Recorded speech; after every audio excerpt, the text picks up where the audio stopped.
Welcome back, you guys. I'm NiniFC, this is Blue Lines TV, and welcome to another Talking Points video. For today's video, I'll be focusing on three main talking points, and those 3 points will be on Hudson Odoi. I'll be speaking about the return of Rudiger, and of course, I'll be speaking about the potential opponents we may face in the knockout round games of this year's tournament. Now, before I get into things, very quick plug. If you like today's video, smash that like button, help me get over 1,500 likes, and of course, do not forget the recent video releases. I've done the match review, I've done my news videos, there's a lot of content I produce for you guys on Blue Lines TV, so make sure you give it a look. Against LILLE last night, we got the 3 points that we needed to qualify into the latter rounds, but of course, we have to talk about the decisive moment that happened last time we played Valencia at home. It was right near the end of the game. We get a penalty, we get the opportunity to make it 1-1 and get an important point. What ends up happening? Well, Ross Barkley decides to take matters onto himself and naturally he misses the penalty.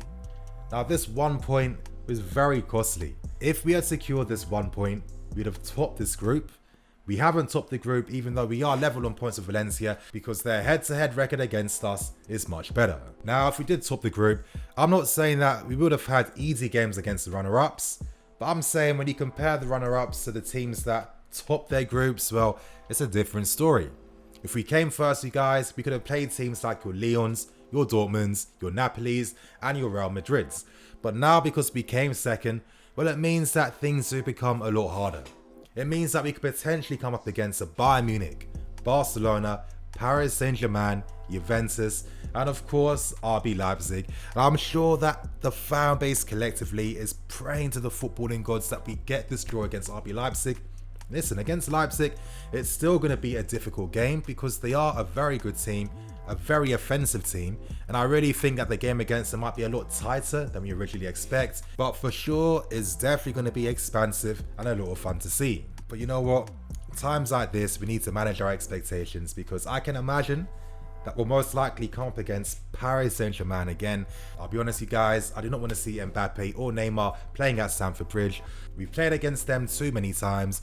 Against Barcelona, even though we beat them in pre-season and we showed a lot of promise, you know, the team's intensity, the way we created counter-attacks, etc, you know, I felt like we can get opportunities against them.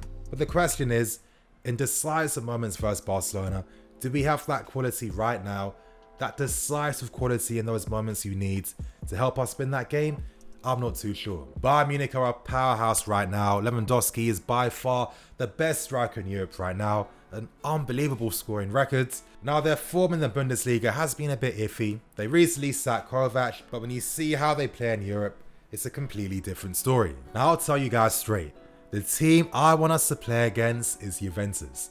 And there's so many reasons for this. Number one, I get to see Sarri again. But the most important reason is that I think it would be really fascinating to compare the new team's style of play compared to last season's style of play. I'd be curious to see how Juventus would cope with our intensity and our press. And I'd be curious to hear what Sarri's thoughts and opinions are of how we're doing this season as well. If we potentially get Juventus in the next round, this could be a massive game for Lampard personally because in that sense, he exercises all the demons left by Sarri last season. And it's kind of symbolic in that sense because it really tells all of us that, you know, we've left our old stuff behind and we're definitely on to newer and better things. But you guys, I'll leave this for you in the comment section. What team do you want us to play against in the knockout round stages of this year's tournament? Let me know in the comment section and tell me where do you see us finishing in this year's tournament. Now I move on to the second talking point, and of course I need to talk about the return of Rudiger in defense.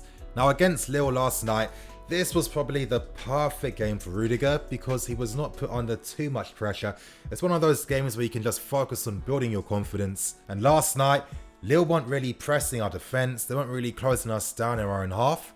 So in that sense, it made things a bit easier for our defense. Now, what exactly did Rudiger show us in yesterday's game? Well, there was one thing that I really honed in on, and that was his passing out from the back. Now, he was attempting those David Luiz's long forward passes from our half right to the striker, and I think this is where the rustiness from just coming back from injury kind of kicks into place because those passes weren't as accurate. But they still excited me because I could see what the plan was. And I think that this is really going to benefit Tammy Abraham in particular Right now at this moment in time, the only player that actively looks for him is Jorginho. I think we need another player at the back to add to that variety in the final third, and with Tammy Abraham being the striker that likes to play on the front foot, he gets right in defenders' faces, he harries them, he closes them down, he constantly makes runs in behind, the guy never stops. Well, Tammy could really benefit from that style of service. I thought it was interesting how Lampard played Rudiger down the right hand side and played Zuma down the left. This could tell us two things. We know that with how Lampard uses the centre backs, the right side centre back plays that support covering role, and the left side centre back is the one that leaves his lines, and the left sided centre back acts as a stopper in defence. And that explains why Rudiger won so many aerial balls yesterday, because he's covering in the spaces behind, while Zuma is tasked with closing down his man. Now, could Lampard potentially swap Rudiger and Zuma's positions? I'm not too sure. I think if anything, it should tell us by now that Zuma is a great defender that can play out from the back. He had about 96 pass completion last night, and he played some excellent balls from deep in his own half. But the reality is Zuma is not the style of defender that's going to play his passes between the lines, or is going to play those forward passes straight to the strikers. Instead, Zuma uses his passing range to find the wingers out wide or the fullbacks out wide. Does Zuma need to have that skill? No. Remember, football is a team game. Whatever Zuma doesn't have, you'd expect his partner to have that, and of course that's what Rudiger has. Times where Zuma's getting closed down, he has a passing option in Jorginho, or he knows he can confidently play the pass to Rudiger, knowing that Rudiger is going to play an offensive pass that's positive. To end this point, you guys, I'm going to keep stressing, we need to have patience with Rudiger. Of course, he's only just returned back from injury, but at the same time, he needs a run of games to fully get that confidence and fitness fully back on point. But at this point in time, Lampard is going to have a real dilemma on his hands, and it's up to all the individuals in defence to fight for their spots, to work hard in training, to secure that first team spot. Challenge is only going to improve all our defenders. Now, to end things with a final talking point, and of course, I need to talk about Callum Hudson-Odoi. Now, to start off with things, Lampard came out in the post-match press conference speaking about the game, and he mentioned the fact that even though we had 20 shots on goal, we had about 9 shots on target, and he still seemed a bit frustrated by that lack of efficiency up front. And Lampard keeps constantly stressing that we are not taking enough shots on goal. And does Lampard have a point? Well, I think so.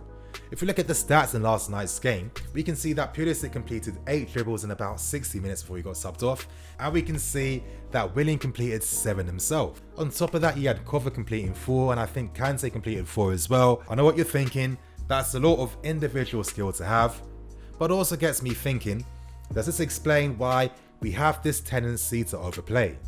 We have a lot of players that like to go towards the ball, they like to constantly touch the ball every few seconds. Sometimes for the sake of the team and for team balance, you need to play your passes a lot quicker or take your shots a lot faster. I see us getting in many advantageous positions, but we overplay.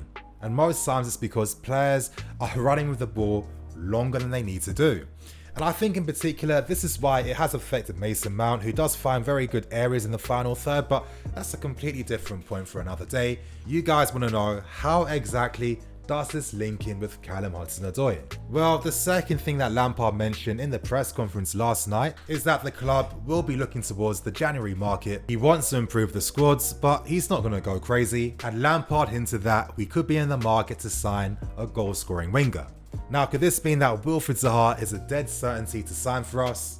Well, that's a massive possibility. But the real question is, what does this mean for Hudson-Odoi? Does Lampard not trust the player as much now? Has Hudson-Odoi's form forced Lampard to have to sign a winger in the next window? Well, I'm here to give you guys my thoughts and opinions on this. And I'm going to warn you, you might not like what I say, but at the same time, I'm always going to be a guy that's going to speak his mind and says what he has to say. Now with Hudson-Odoi, it's safe to say that his form this season hasn't been as exciting or as impressive as we expected. He's had a few decent displays, he's had a few decent bright moments, everything's been kind of decent or underwhelming. But we know that Hudson is not having that same impact that we've seen him have over the past few seasons. Now, already in customary fashion, the reactionary fanbase has come out in droves talking about how Hudson Odoi is overrated, he isn't as good. The contract he signed recently has got to his head, as if guys like your Masons and your Reeses aren't earning close to that type of money. I'm not even going to get into that. But the talks are is that maybe we should consider loaning him out for this next window, and more disappointing comments, to be honest. But the question is, what can Lampard do to help Hudson Odoi? Now, during the start of the season when Pulisic was struggling for form himself and lost his place in the first team, well, the argument was that Lampard had to play Pulisic because if he isn't going to get minutes, how's he going to improve? Now, my question is, should we not apply those same principles to Hudson Odoi? How is he going to get better if he isn't going to get the minutes? Now, I'm going to keep it real. I told you guys before, I'm going to say it again.